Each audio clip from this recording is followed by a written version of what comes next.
나라와 교회의 운명을 가릴 수도 있는 4.15 총선이 진행 중입니다. 이른바 진보좌파 성향 국회의원들이 더 늘어난다면 세상은 더 좌경화되겠죠. 그렇지 않고 이른바 보수 우파 성향 국회의원들이 조금 더 늘어난다면 지난 3년간의 흐름들에는 반전과 역전이 일어날 수도 있습니다. 그 결과가 어떻게 될지는 아직은 예측할 수는 없죠. 근데 다만 한 가지, 우리는 정치적인 개혁 이전에 종교적인 개혁, 영적인 부흥이 선행돼야 한다는 것을 잊지 말아야 한다는 것입니다. 이른바 급진적 좌경화가 잠시 중단된다면 그것은 영원한 중단이 아니고 잠시 숨 쉴 틈을 얻는 것에 불과합니다. 설령 헌법이 바뀌고 법률이 바뀌고 세상이 급진적으로 사회주의화 된다 하더라도 절망할 필요는 없습니다.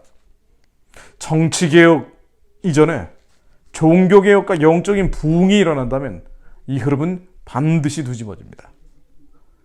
무엇이 더 선행되는 것인지 우선순위를 정할 필요가 있죠. 종교개혁이고 영적인 부흥입니다. 영국이 해가 지지 않는 나라가 됐던 것도 마찬가지죠. 루터를 시작으로 했던 종교개혁이 영국으로 옮겨붙고 당시 영국은 산업혁명 이후에 극심한 문명의 타락이 일어나고 있던 시대입니다. 산업혁명이 1760년대부터 시작됐다고 하니까요.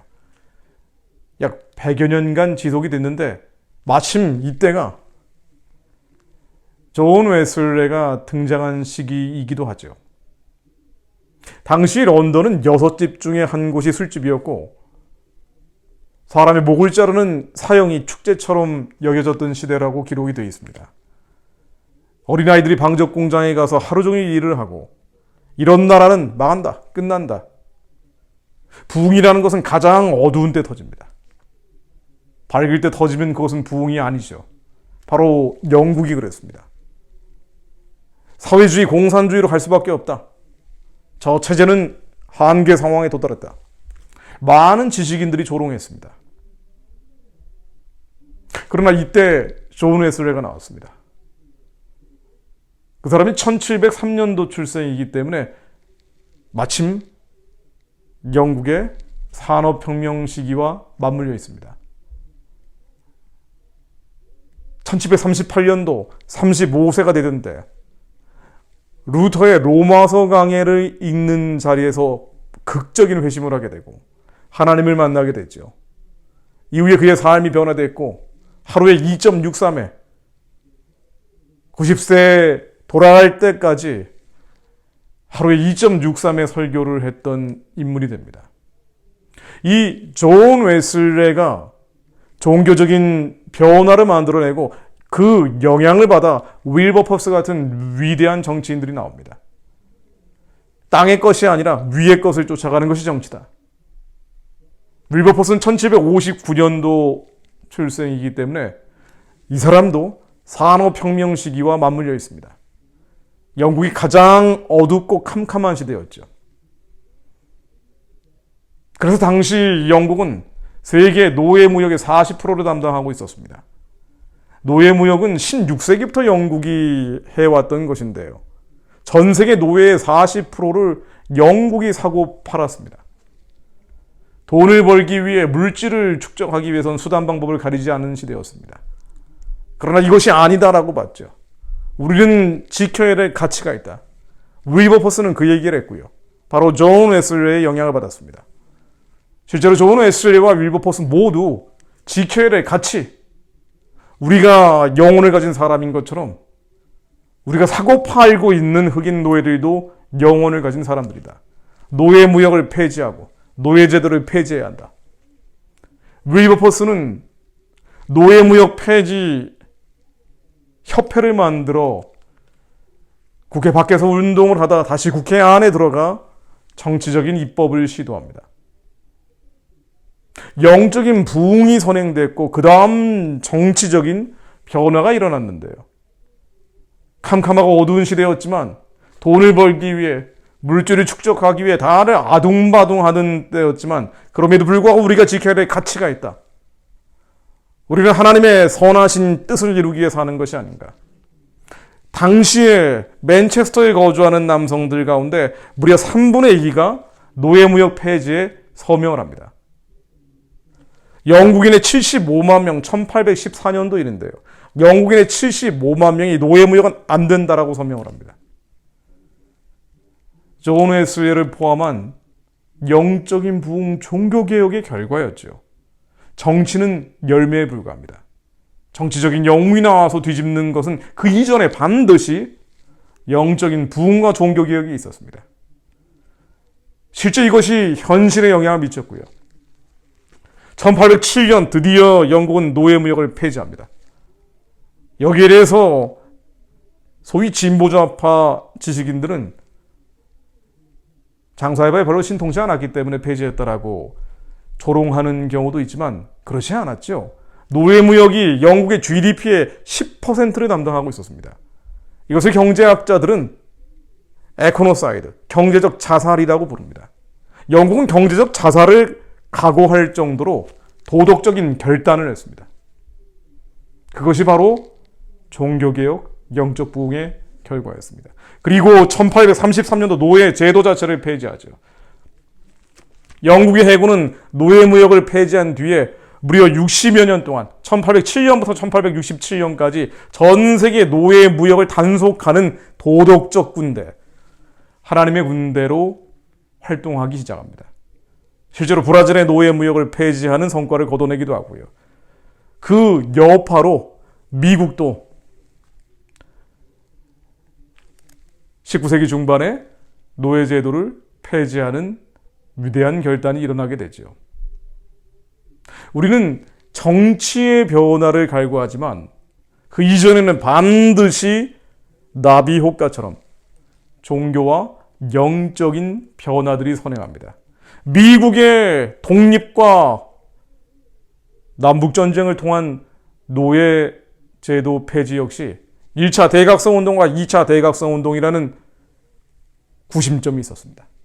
1차 대각성운동으로 우리는 더 이상 영국의 노예가 될 수 없다. 그 결과 독립전쟁을 하게 되고요. 가장 적은 피를 흘려 가장 많은 사람들을 해방하는 일이 벌어집니다. 2차 대각성운동이 미국에서 다시 일어나서 흑인 노예들에게도 영혼이 있습니까? 이 질문을 찰스 피니, 무디와 같은 선각자들이 외쳤고 그 결과 흑인 노예들이 해방되기에 이릅니다. 하나님은 축복을 하셨죠. 위대한 도덕적 결단을 이뤄낸 마음을 새롭게 함으로 변화를 받아 하나님의 선하고 기쁘고 온전하신 을 따라가는 그 하나님의 뜻을 따라가는 영국인들의 결단에 대해서 축복해 주셨습니다. 그래서 위대한 지도자를 허락했죠. 영국의 존 웨슬레가 불러일으킨 영적 부흥, 종교적 개혁은 윌버포스와 같은 정치적 인물들을 만들어냈고 그 변화의 소용돌이 속에서 영국 역사상 가장 위대한 시기라 불리는 빅토리아 시대가 시작이 됩니다. 가장 위대한 여왕이라 평가받는 빅토리아 여왕이 등장한 거죠. 성경책을 손에서 띄질 않았습니다. 내가 정치를 하는 이유, 영국을 다스리는 이유는 하나님의 뜻을 이루기 위한 것이라고 입버릇처럼 이야기했던 사람이죠. 그것이 바로 해가 지지 않는 나라 대영제국이 시작되는 길이었습니다. 위대한 지도자가 어떻게 나올까요? 영적인 부흥, 종교개혁이 일어날 때 하나님이 허락하실 것입니다. 모세와 같은 지도자, 다윗과 같은 지도자가 어떻게 나올까요? 복음으로 통일할 수 있는 대통령은 어떻게 만들어낼 수 있을까요? 바로 영적인 부흥과 종교적인 개혁입니다. 이것은 우리의 회개입니다. 십자가를 질 수 있는 자기를 부인하는 것입니다. 이것이 선행되지 않은 정치 변화는 언제나 실패로 끝났습니다. 그것이 역사에 명확하게 기록이 되어 있습니다. 그리고 그 웜홀처럼 노즐처럼 사출됐던 방향은 예외 없이 노예 해방 운동으로 이어졌습니다. 그래서 영적인 부흥, 종교적 개혁을 일으킨 사람들은 하나같이 노예제도 폐지를 얘기했습니다. 지금 한국의 정치가 어떠한 사회로 총선의 결과들을 만들어낼지 모르지만은요, 우리는 한 가지 빠뜨리는 게 있습니다. 북한의 동종 노예들을 보고 한국 교회는 너무나 냉담하고 이기적입니다. 이런 상태로는 설령 정치적인 변화가 일어난다 하더라도 잠시 숨 쉴 틈을 만들어내는 데 불과할 겁니다. 진정한 한국 사회가 안정되고 다시 성장하고 놀라운 성취의 역사를 이뤄내길 바란다면 반드시 종교개혁과 영적인 부흥이 선행돼야 합니다. 워크프리 재단에서 발표한 바에 따르면 세계에 가장 많은 노예들이 북한에 있다고 합니다. 전 세계 노예 4,030만 가운데 6.5%의 노예들이 북한에 있습니다. 민족의 절반이 노예 상태로 묶여 있는데도 불구하고 우리만 살겠다라고 정치적인 변화를 만들어내겠다는 것은 하나님 앞에 너무 부끄러운 일이죠. 4.15 총선의 결과가 어떻게 나오든 그것은 시작에 불과합니다. 좋게 나오든 나쁘게 나오든 자기를 부인하고 자기 십자가를 질 수 있는 하나님의 선하고 기쁘고 온전하신 뜻을 따라가기 위해 마음을 새롭게 하는 종교적 개혁과 영적인 부흥이 시작돼야 하나님께서는 위대한 지도자도 이 땅에 다시 허락하실 것입니다. 우리는 그래서 말씀을 종이엘 종야로 묵상하지 않을 수 없습니다. 하나님은 결코 한국의 멸망이나 적화 통일이나 전쟁을 바라시는 분이 아니시기에 하나님 이 약속들, 이 민족에게 허락하셨던 약속들을 기억하여 주옵소서. 종이엘 종야로 하나님께 말씀을 올려드리오니 하나님 기억하시어 다시 한번 이 땅에 종교적 개혁과 영적인 부흥이 일어나게 하옵소서. 이사야 62장 6절 7절 말씀입니다. 제가 가장 사랑하는 말씀입니다.